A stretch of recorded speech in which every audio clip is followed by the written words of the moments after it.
கர்த்தர் உன்னை நடத்துகிற பாதையை பார்த்து மனிதர்கள் பலவிதமாய் பேசலாம், நிந்திக்கலாம். அதற்காக உன் பாதையை மாற்றிவிடாதே.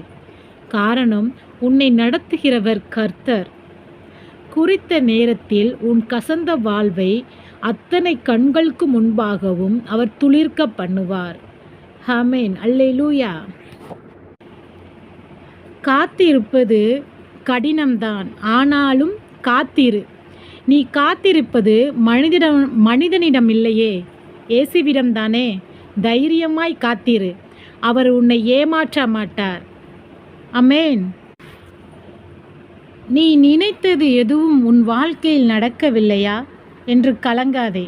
நீ நினைத்து கூட பார்க்க முடியாத உன் வாழ்க்கையில் கர்த்தர் செய்து கொண்டு இருக்கிறார். விசுவாசித்தால் ஆமென் சொல்லிட்டு போங்க.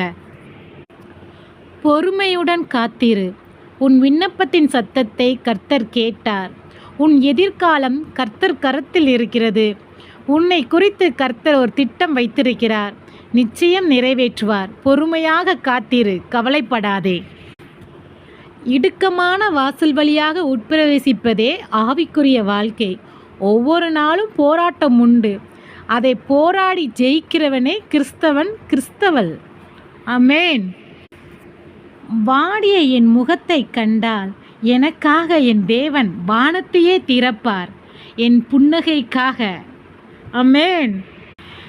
சில பாதைகளை உன்னை மட்டும் தனியே சந்திக்க வைப்பதற்கு காரணம், உன்னுடன் அவரும் பயணிக்கிறார் என்பதை நீ அறிந்து கொள்வதற்காக. நம்பினால் ஆமென் சொல்லுங்க. பாதை கடினம் என்றாலும் தொடர்ந்து பயணிக்கிறேன். பாதையை அனுமதிப்பவர் நீர் என்பதால். ஜெபத்தை விடாதே. தேவனை தேடுவதை விடாதே. உன் சூழ்நிலையை மாற்ற அவருக்கு ஒரு நொடி போதும். சோர்ந்து போகாதே. தேவனுடைய பிள்ளைகளே, நீங்கள் சந்திக்கும் சோதனைக்கு பின்பாக ஒரு நன்மையான ஆசீர்வாதத்தை கர்த்தர் வைத்திருக்கிறார். எனவே சோதனை நேரத்தில் பின்வாங்காமல் அவரை உறுதியாய் பற்றி கொள்ளுங்கள். சோதனை காலத்தில் போக வேண்டிய வழியையும் தப்பித்துக் கொள்வதற்கான வழியையும் அவரே காண்பிப்பார். நம்முடைய விசுவாசமே உலகத்தை ஜெயிக்கிற ஜெயம். 1 யோவான் 5 அதிகாரம் 4 வசனம்.